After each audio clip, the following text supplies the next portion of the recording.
Good day, dear friends. We're starting our Sunday webinar as usual together with Dr. Michael Laitman. Good day, everyone. Michael Sanelej, Boris Bersalkovsky, Simeon Vinokur, instructors of International Academy of Kabbalah. We have a lot of connections, a lot of languages. So ask your questions, and of course we will pick those questions and ask. Today's topic, Kabbalah as psychology of the soul. That's the topic. So maybe, Rav, no, I don't know the topic ahead of time. You simply invite me and then you surprise me. Let's start from Wikipedia about psychology. It's a science that studies psychological movements of a person. Soul is psychology. A person tries to understand himself. I remember when I was studying psychology at university, there were a lot of courses on psychology. A person needs to receive incredible education before being able to study psychology. Rav, that's why he studied psychology? Well, I was very far from psychology. I studied technology. So let's try to understand. Kabbalah, psychology of the soul. What do you think? No. It's not. Kabbalah is everything. Kabbalah is everything.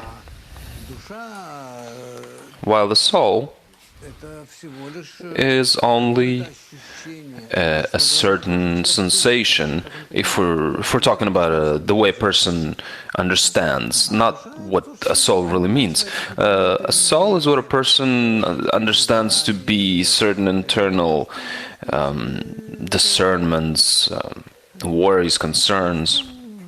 It's just a force that acts within him and gives him an opportunity to it exists within animals to a certain degree. It's a vital force. If we're talking about Kabbalah, then that's entirely different. Only about Kabbalah, yes. A soul in Kabbalah is a desire, our egoistic desire, which we correct to altruistic one with the help of the upper light, and then desire works for bestowal instead of reception, towards bestowal for everyone. A soul is an opportunity for a person to bestow. Love another one. Unboundless, absolute love. Unconditional. This movement of a person from himself towards others is called soul. If he has this property, by the way, this property is something that you need to work on for many years. If he has attained such property, then he has a soul. If he doesn't, then he doesn't have a soul.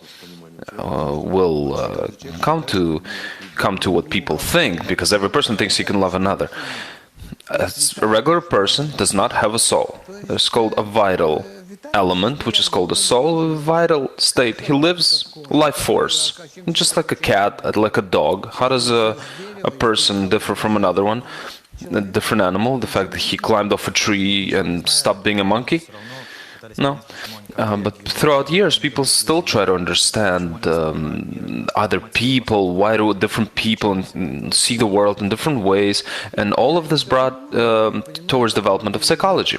Rav, I understand all this, and Kabbalah has studied psychology for many years, studied the soul for many years, and wrote books about this, and truly reveals what it is. So people could not attain the soul. Those people has come up with something called religion. You want immortality? We'll give you immortality. Just study this religion and everything will be fine. But truly, to attain immortality, you need to exit your ego, because it's the ego that damages and consumes us, which is why ascending above it, we attain the quality of bestowal, we attain a new dimension above our world, and through that we start to feel immortality. This you can attain within your life. You don't need to end your life or die. That's why Kabbalah is given to us. Question from Lvov. Does a Kabbalist understand people better than others? Rav, no. A Kabbalist is not a psychologist.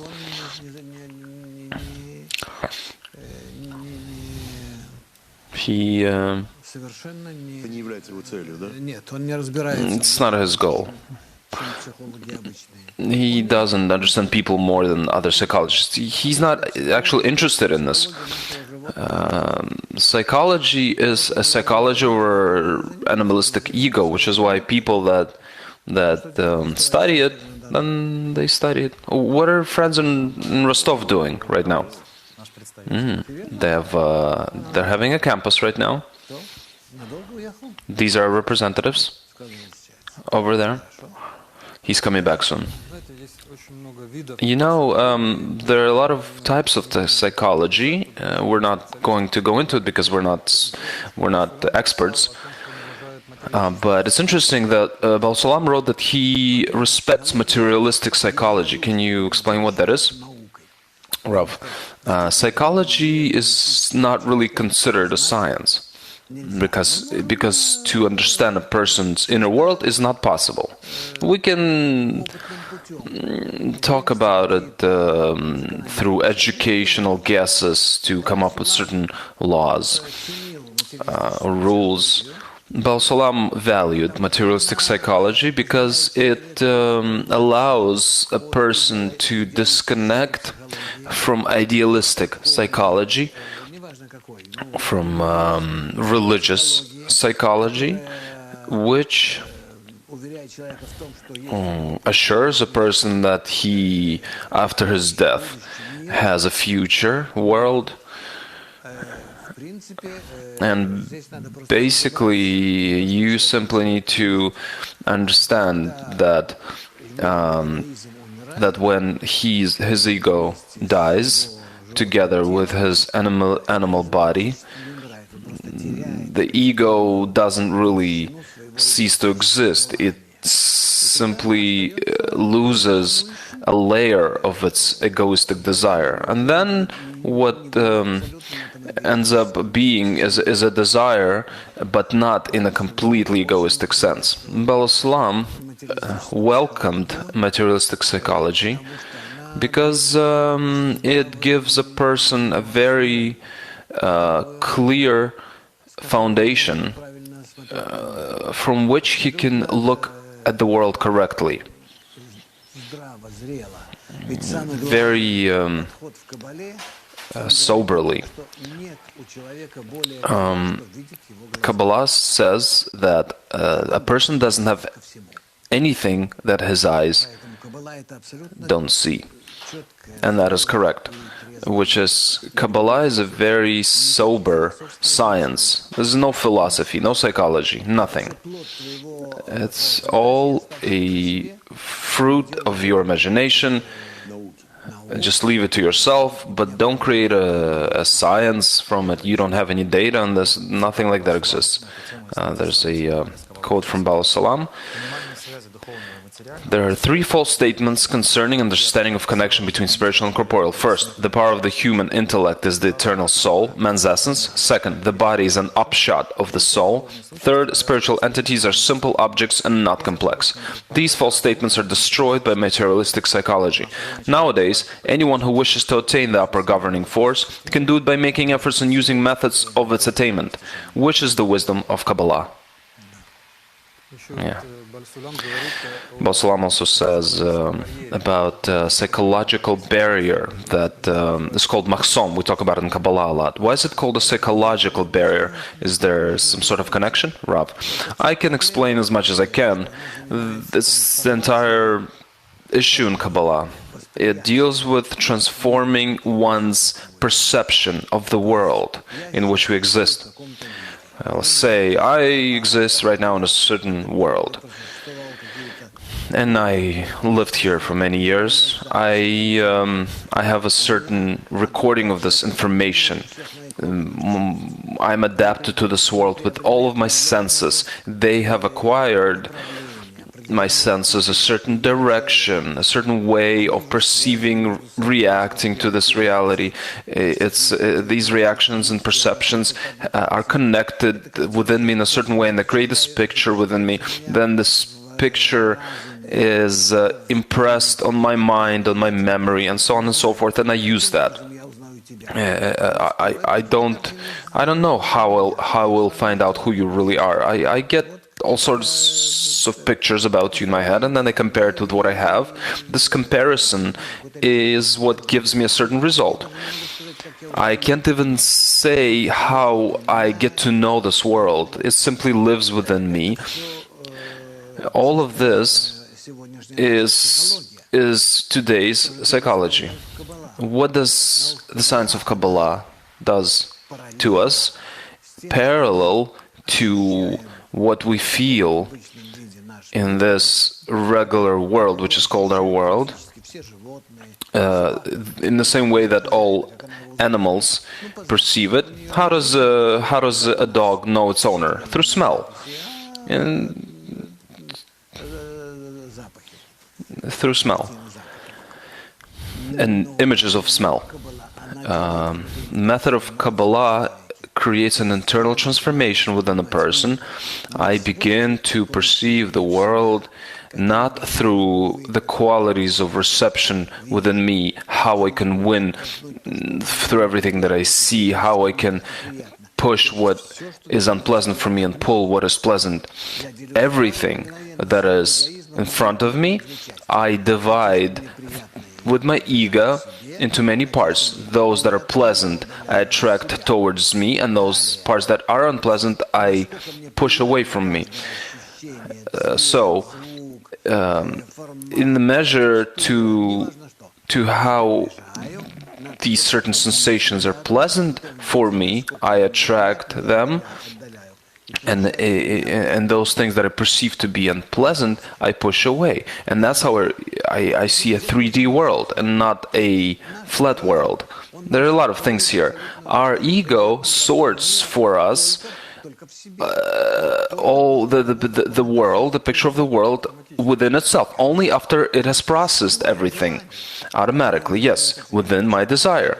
But until it's all imprinted on my desire, I won't be able to feel it.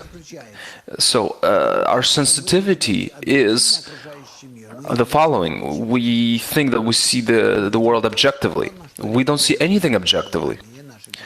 We see only towards which our desire reacts, and then see the positive and the negative reactions, and that's what allows us to discern different objects and what they represent.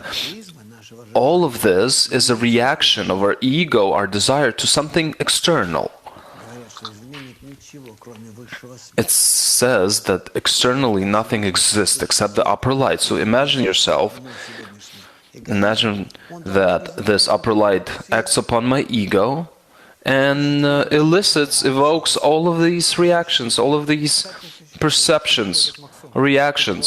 So what is this maxom?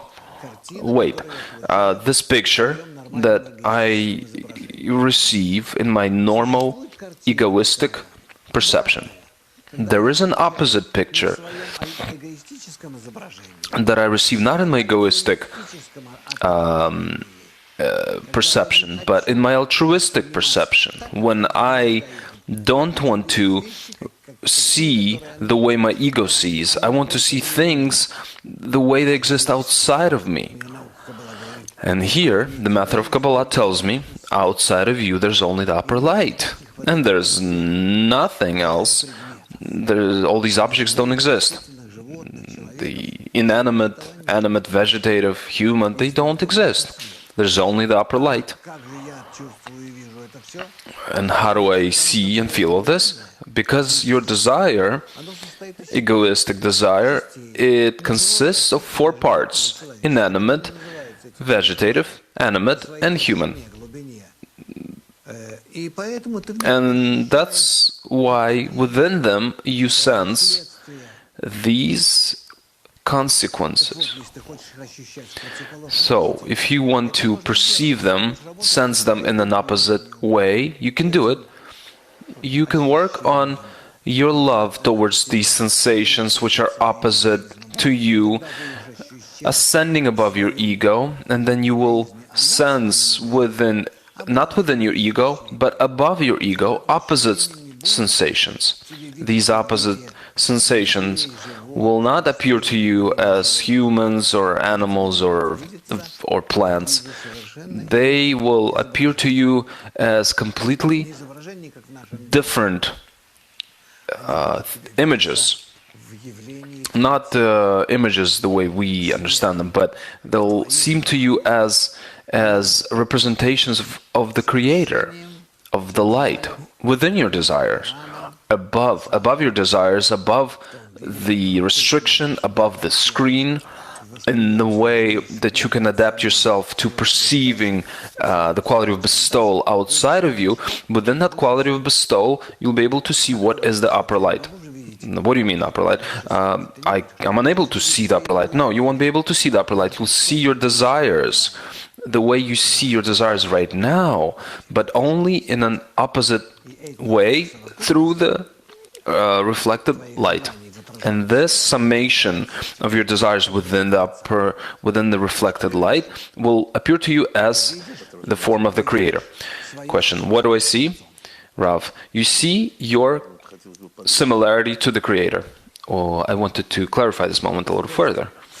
In other words, in the same measure that I can be connected, correspond further or closer with my desires to the Creator, I see a three-dimensional picture.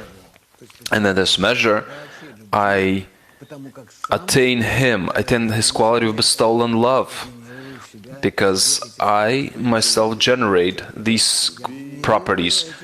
So I live within this ocean of, it says I generate these qualities, I become like the Creator, right? Rav, yes, that's how it is, because you contain within yourself qualities of bestowal and love. So right now we see a flat egoistic picture, right?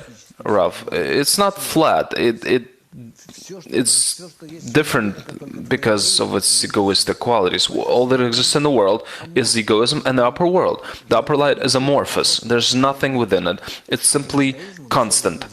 But your ego constantly moves around. It either moves in its egoistic parameters or opposite to that within altruistic parameters. In relation to that, you either feel, sense this world or the upper world. And this is regardless of the fact whether you're living through animal life. There's a question. Does Kabbalah help us determine intentions and purpose of certain actions? Rav, yes, of course. Because you are obligated to analyze all of your actions and desires, but aside from that, you need to understand how these actions are not yours. There's a little, this is tricky here, because everything that I do is not what I did. There's no one to ask forgiveness from, there's no one to blame, including myself. The Creator did all of this, and that's what He says. I created the evil inclination, and that's why I created the light as well. I'm giving you light so that you'll be able to correct yourselves. Imagine a person stands in front of a judgment. In the hall of judgment, there's no one to talk to. But if I talk to myself, then I need to understand that throughout my entire life, there's nothing that I did independently. Not good, not bad, nothing. The only true actions that exist within us will exist when we'll begin to work above the screen, above Maxom. Host, question. How does a Kabbalist control and realize his internal reactions, Rav. He tries, depending on the level of the Kabbalist. He tries. First of all, a Kabbalist really, truly understands that everything that happens within him happens because the Creator acts from within him. And maybe, on one hand, he doesn't agree with that, but on the other hand, he understands this as the influence of the Creator upon him. And sometimes this could be a very bad action, an unpleasant action. He could be pushed into dirt and feel horrible, and he will understand that all of this happens from the Creator. And his reaction is such. He asks for one thing. So the Creator would connect him to himself throughout all these states. I don't ask to change these states towards better ones or correct ones or even the holy ones. What you do with me, continue doing it. I'm only asking to be connected to you. This is called justification of the Creator, right? Yes. But how can you not ask? If I feel bad, then my ego automatically just asks, Rav. Here we're talking about the fact that a person needs to develop within himself a restriction and a screen, a restriction on his desire, egoistic desire, and a screen. Tell me, please, can you feel light not through the ego? Light that's not affected by the ego. We're saying that the light affects our desires and then draws before us the picture of this world. So if I cross this psychological barrier called the maxom, right? That barrier, a psychological barrier from our world to the upper world, then I feel this light not affected by the ego. Rav, you feel the upper light within the quality of bestowal, not within the quality of reception, but the light itself, right? No, you don't feel the light itself. You feel the desires to bestow that this light is drawing for you, formats for you. So in other desires, altruistic, not egoistic, right? Rav, you always feel desires, not light. We don't attain light. We attain only the desires that are the result of this light. Another question. You already said that how does a Kabbalist analyze what happened within him? What happened with him when he justifies the Creator? What happens with him? Rav, a Kabbalist needs to justify everything that happened with him throughout all of these years, that everything was done by the Creator, that there's none else besides him, and there's none else besides him. And from this moment forward, he needs to try within all of his actions to be connected to the Creator, which means to be adhered to Him, that regardless of what happens with him, good or bad, all of that he is not disconnected from the Creator. A disconnection from the Creator, and for a second, is considered the biggest punishment in all of the worlds. Question. A person that studies Kabbalah, his psychology changes? Rav, of course it changes. First of all, what changes is that he understands that everything that happens with him happens from above. On one hand. And on another hand, everything that happens with him happens because he has accepted Creator into his world.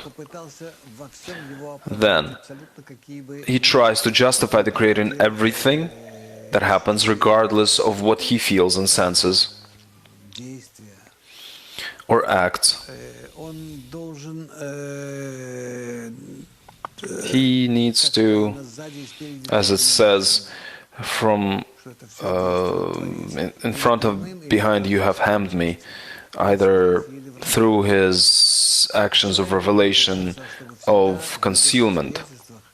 A person needs to always try to be open to the revelation of the Creator, so that even in the worst of circumstances, these circumstances wouldn't conceal the Creator from him. What do these circumstances mean? They're not really circumstances, they're his egoistic desires. So these egoistic desires are small, ranging from the from the 0th to the first level. At that point, the Creator is barely concealed from the Creator, and this is called the light of Hasidim. And then there are desires of the 2nd and 3rd and 4th degree, which are very heavy desires when a person within them can be connected to the Creator. When he goes through very heavy, very difficult states, egoistic, horrible states, Creator dips him in such heavy ego, and through all that, a person does not disconnect himself from the Creator and does not fall victim to these egoistic, let's say, desires.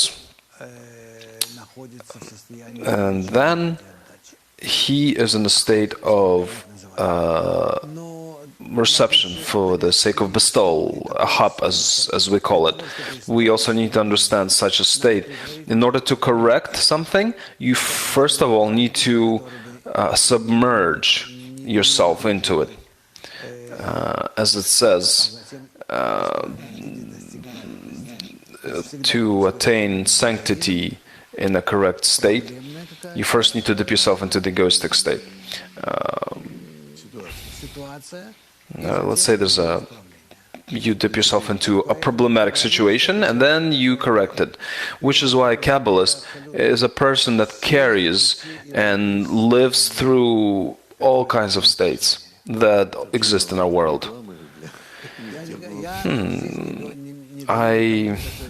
I'm not advertising this to anybody here. I see before myself very serious people, a lot of people that have studied who are not young, even though we explain the same things to the young people. The main thing is for people to know the truth.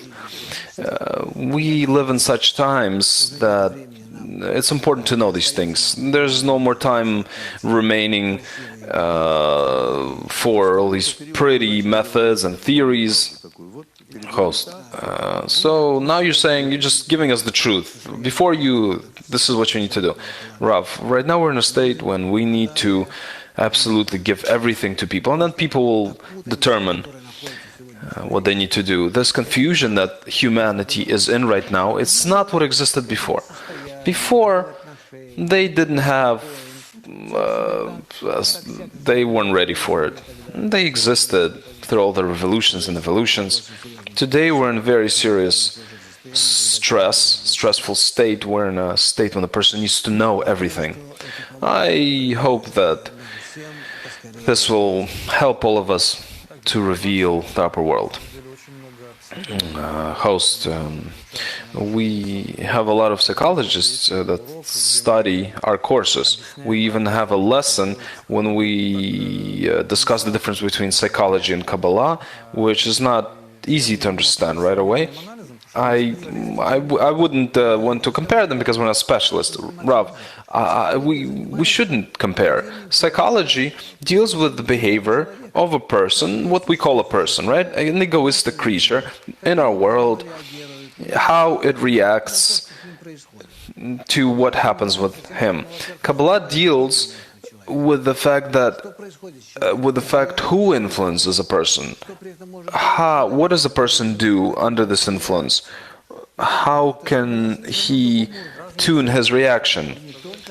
So, different goals. Not even different goals, but different people. So we have a person in our world that deals with things in this world, and we have a Kabbalist. So a person that deals with psychology is not going to be attracted to Kabbalah. Rav, no, he would only be harmed by it. Question. Through studying Kabbalah, I can see that it helps with studying psychology as well. But being a psychologist or a psychiatrist help or hurt studying Kabbalah. Rav, how can philosophy help Kabbalah? Rav, either you are learning things in this world or you're learning things in the upper world. Either you're learning about things of the animalistic nature, reactions of a person to certain things in this world. You try to balance this person out under certain influence that he receives in this world. I don't understand how can they also study Kabbalah and how can they get help from Kabbalah into their psychology. I'm sorry, what's her name? Alyona. Dear Alyona, I don't know what you mean by Kabbalah and how you can use Kabbalah. I don't want to appeal to your certain spiritual degree that you may have, but maybe certain initial knowledges, theoretical knowledge, maybe that helps you adapt. Maybe. Psychology is how to adapt yourself to this world, and Kabbalah talks about how to ascend above this world. Rav, there's nothing I can tell these psychologists that ask me questions. I'm interested in it, but with physicists maybe it's a little bit different because they are as if on the edge between this world and upper world, but hosts, I'd like to defend Alyona. If we're talking about true nature that stand behind all of our action in this world, that maybe she can use it somehow in her practice. Rav, how? I don't understand. I can't imagine. How can one use Kabbalah in their daily life, practically? No, what is she going to tell people that don't worry, everything that happens with you comes from the Creator? That's already Kabbalistic psychology, but granted, it's not to calm somebody down, but to advance them. Question: how can a living person that's on the level of the animal acquire a spiritual spark? Rav, oh, this is good. I can feel this is correct. I'll tell you, this is unclear. If you ask me, I'll tell you this is unclear. A simple piece of meat within which there are certain organs and has vitality, a life force, and all of a sudden there appears a desire not towards food, sex, or family, money, fame, and knowledge, but to get to know his source above everything. Where do I come from? Where do I come from? Who controls me, if there's such a thing? Or what's my purpose? All of a sudden, a desire is revealed within a person connected to eternity. All of a sudden, I look up at the stars. Maybe somewhere there is my source. I don't know where do I need to delve into, either into ancient generations, archaeology. Maybe there I'll find my secret, or maybe I need to strive towards the future, but how can I dig up the future, or what do? I don't know what to do. This desire that transpires within a person, where I want to find my source, this emptiness, everything that's in this world is clear to me, a little better, a little worse, but what am I is not possible, that question, to satisfy with everything from this world. Of course, you can subdue this desire through money and drugs, but it will still show through, regardless of how much he would eat, how much sex he would have, how many family members he would have, or money, or fame, or knowledge. None of these things will fulfill him. These fulfillments fill his very small volume within himself. But when he feels that there's something above all of this, then the taste for life simply disappears. Simply disappears. All this time I thought that if I had a three-wheeled bike, I remember this, then I would feel so good. Then they bought this bike for me, and all of a sudden, across the yard, at the neighbor's yard, a friend, same as me, is riding a two-wheeled bike, a big two-wheeled bike. I look at my three-wheeled bike and I'm ready to break it. I remember these days when I was little. Same here. Everything that I see in this life, I have everything and I don't need anything else. And all of a sudden, this emptiness is revealed within me. And now I don't want this three-wheeled bike anymore. Because this main question about the purpose of life remains. It's as if life is laughing at me. I'll give you whatever you want, but this is not for you. Purpose of life, purpose of eternity, this huge emptiness is not for you. This...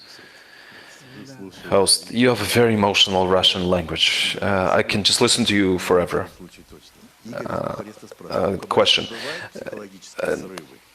Does a Kabbalist have psychological breakdowns, emotional overloads? How does he deal with them? I'll tell you, honestly. A Kabbalist is a regular person that divides his existence into two parts, animalistic and spiritual. In his animal part, a Kabbalist will do what's necessary for his body, for its normal existence, give the body the food and sex and family and knowledge and fame and envy and jealousy, whatever, everything, in the way that is necessary for the body to exist in order to advance into the spiritual world. In order to advance into the spiritual world, which is why it's written in the books, a Kabbalist needs to learn other sciences, not only his desires, but also other sciences. He needs to care for himself corporeally in order not to fall into the care of the society, and so on and so forth. A Kabbalist in a regular life, you'll see him as a regular person, maybe even worse than others. That's for sure. I knew lots of Kabbalists in the past. Today, that they practically don't exist anymore. But so. Within the corporeal world, this is a regular person, and not even a simple person. But the only thing that you can see by him is that his entire life is dedicated to fulfilling his spiritual mission, obligation. Yes. Host, question. When a person brings Creator into this world and tries to justify him, does it become easier for him psychologically? Rav, psychologically. Whoa. If a person is pushed towards this, he starts to reveal the Creator before him, for himself, then all of a sudden he has a different life.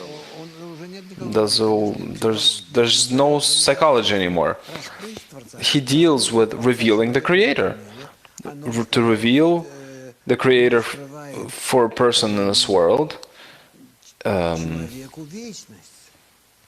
that mission reveals for a person eternity, different dimensions, different coordinates. Okay. It's clear the goals for Kabbalists and for psychologists to for psychologists is to create a better life in this world. But the means in attaining those things are similar, which is why a lot of people get confused. Especially methods like group psychology, sitting together in tens. Can you specify what's in Kabbalah that differs in terms of methods? I'll tell you. The difference between group psychology that deals with explaining how to connect people into one collective. A lot of people deal with these things in organizations and governments, and it's very important. All kinds of schools and all, even for families. That's important, but they are doing this on the level of regular psychology. Kabbalistic psychology says that there need to be no more than 10 people in the group. That's first. Second, preferably, these groups need to be united according to one certain, for example, either women or men, but not mixed. Third, connection needs to happen not according to the same principles that exist in this world, but for this connection to be attained due with the help of the upper light on the spiritual degree, not on the psychological one. What is the difference? Connection on the psychological degree is done because it's beneficial for me to connect with others. I get healthy, more calm, a better family, a better environment at work, in school, etc. So it's as if I win things in this world. Yes, absolutely. People look to benefit to improve their existence in this world. In Kabbalistic psychology, it's built in a different way. It depends on in attracting the upper light. We ourselves don't try to connect, and this is something that's interesting that people get confused about all the time. The fact that people try to connect between themselves, and that absolutely is damaging to them and confuses them. What they need to do is attract the upper light upon themselves, invoke the upper light. This upper light connects them above their egos, within altruistic connections, relationships between them. It's not as if you, me, and all these people around us connect and maybe punish somebody or create a business between us. We are not building a certain group or what we're doing is creating a certain type of unity above ourselves with the help of the upper light. We're invoking this influence of the upper light with certain indirect alternative actions, so that this surrounding light, surrounding energy which exists around us, which is not felt by us, would influence us and unite us above our ego. Then our connection would be altruistic, spiritual one. And within this connection above our ego, we will feel the upper world and the Creator. Host, how does a person sense? How does he feel when he evokes the upper light? Are there certain parameters? Rav, outside of himself. He doesn't feel himself standing on the ground. He feels himself as glued to his friends. What is that? I don't know. What can I tell you? As it says, we live and with us What is it? Does it feel like being drunk? Rav, no, it doesn't feel like being drunk. It's I can't explain. I adhere to my friends, and within them is my salvation, egoistic salvation. But when it happens, I'm no longer an egoist. So you mentioned these three properties. First of all, I don't try to be bad or good or make some sort of efforts.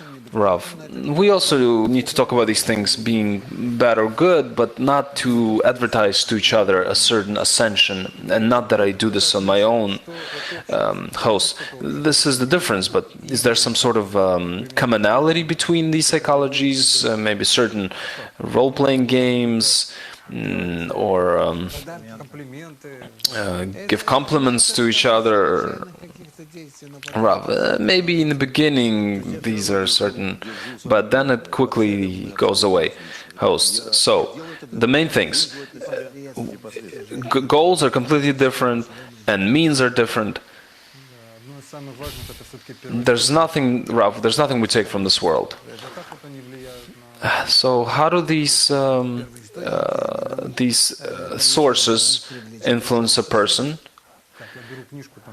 They give a person an opportunity to attract the upper light. So, so I take books from 2,000 years ago and I open and read it, and how does it influence me? Why would you read what's written 2,000 years ago? Okay, let's get grounded. Question. Psychology and communication. In Kabbalah, there's a principle to justify everybody to the scale of merit. Is it easier for Kabbalists in the regular life to communicate with people? Rav, in regular life, communication for a Kabbalist is not an issue. He communicates with people very simply and straightforward, and there's no difficulty for him there. But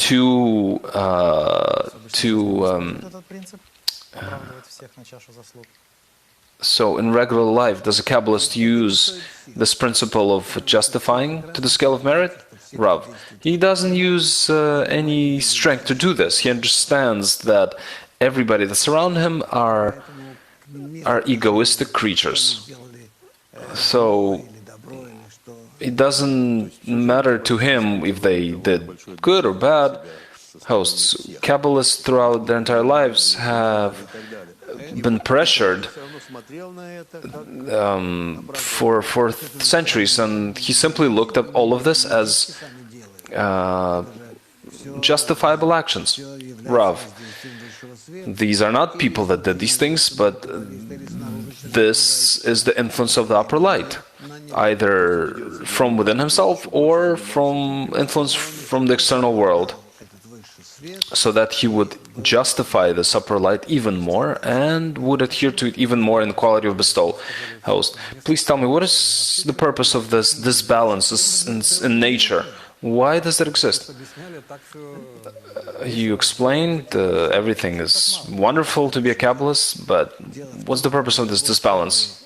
Rav, I'll tell you. In order to reveal the upper world, you need one or two Kabbalists, and then, according to the pyramid, more and more. Truly, you only need a few people, and then there are those that support them from below. All these people, all our friends that we see before us, that are with us constantly, this is enough to bring the upper light into this world. The only thing that's needed is for the external world to somehow begin relating to us. Question. How stable is a Kabbalist towards suffering, emptiness, and desperation? Rav, through his animalistic body, he sees everything the way everybody else sees. There's no difference here between him and other people. But the source of suffering is a different question. Here, he justifies it because he understands and imagines for himself how this helps him to detach himself from his ego. So the attitude towards illnesses is different here, right? Yes. Please tell me, can a Kabbalist be a psychologist at the same time?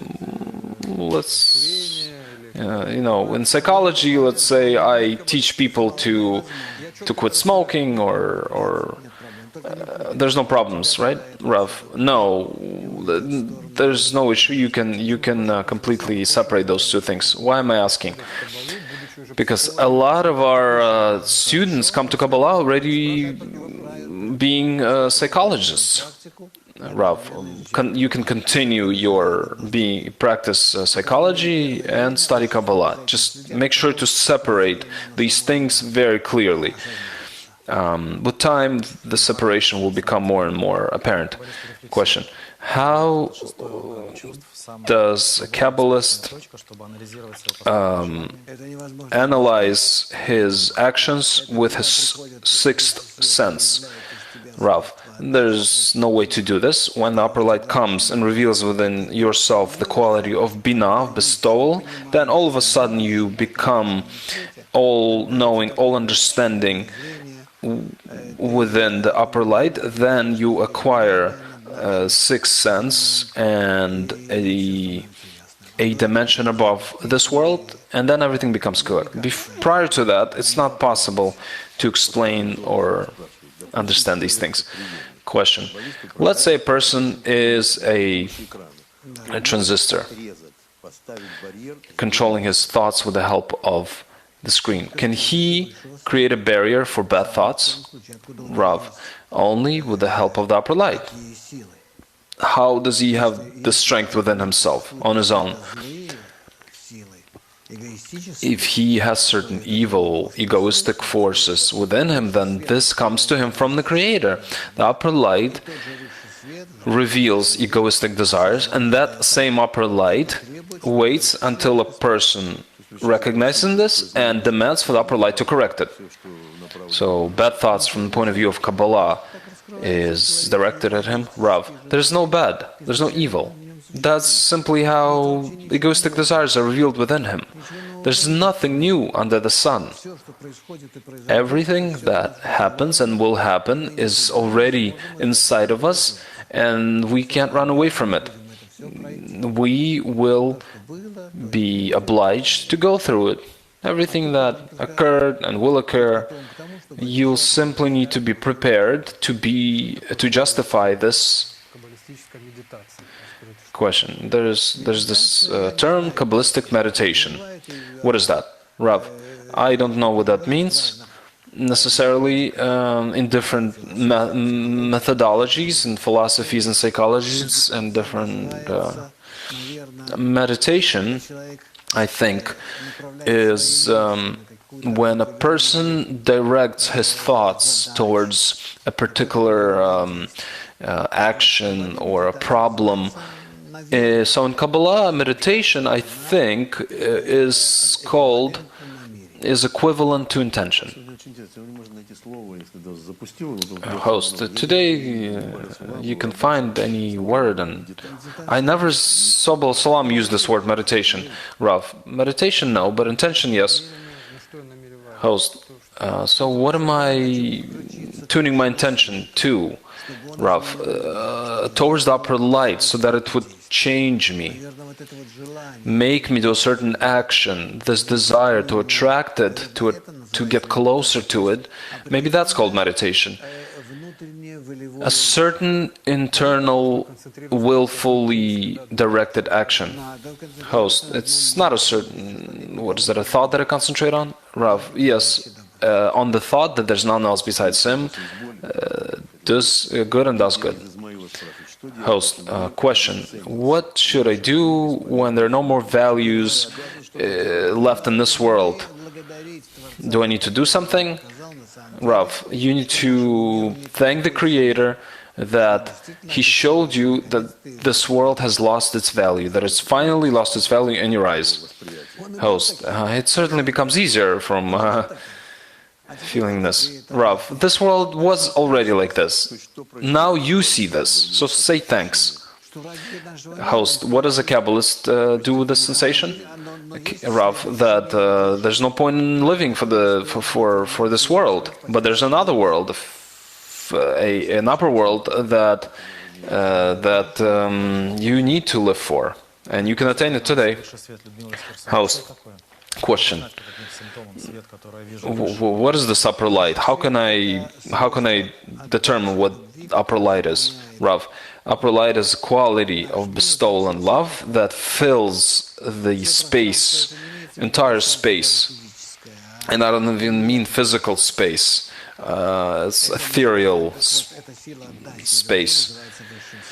This quality of bestowal and love is called the upper world. And that's it. What else can I say? We need to strive, aspire towards it, and change reception to bestowal. Question: if we see within ourselves and within others my personal qualities, so what does it say that the Creator is great and only the lowly will see Him? Rav, only the person who feels themselves lowly because he's an egoist, he's ready to accept the Creator. Host, please tell me, it's unclear. When a person evokes this energy upon himself, how does this feel? Well, let's say when there's radiation that acts upon me, it's not possible to feel it. You can measure it, and over time a person can actually see the results of it, but you can't feel it. Rav, it's a physical action. There are certain charged particles like electrons, protons, and neutrons, and gamma rays, and so forth. These are physical influences. You can measure them. They can host. But how can I understand whether I evoke this light upon me, Rav? When you change, based on measuring the changes within yourself, when you begin to love, and and you connect with them, and within this connection between you and them is revealed the quality of love and bestowal, and you feel this property, and this property you call the Creator. No, it's not as simple as it seems to you. It's just a quality of bestowal and love instead of hatred. It's completely new world. But Kabbalists write that they're ready for second to trade the seconds of the sensation in that upper world to cut off their hands and arms. Yeah, okay. We have an announcement. Rav, what about the Congress that's coming up? There's a Congress in a week. I'm about to announce it. We'll have a Congress in Georgia, in Tbilisi, 15th through the 17th of September. We invite everybody. Please stay with us. We have a lot of very interesting, topics coming up. A lot of people are challenging Kabbalah for years, and throughout all these years, we have collected all of these challenges. All these complaints and challenges, and we will begin to answer these challenges. So next Sunday, right? Okay, good. This is actually very interesting. That gives us an understanding to understand the difference between Kabbalah and this world. 3,500 years since the beginning of ancient Babylon, the challenges to Kabbalah have started. So, We invite you to the courses of Foundations of Kabbalah, which begins on 13th of September, and we invite everybody that wishes to come. Rav, my wishes, I want everyone to be well. Those who have children would start their school year, and for us to begin our school year, when do the courses begin? 13th of September. So let's study together. Next Sunday we'll begin a new topic. Send your questions and be together with us. And if you have an opportunity, please find out how to come to Georgia for the Congress. And then 3rd to the 5th of November, we have a Congress in Lithuania, in Vilnius. I will be very happy to see you either here or there, or maybe in both places. Good day and good night. Thank you.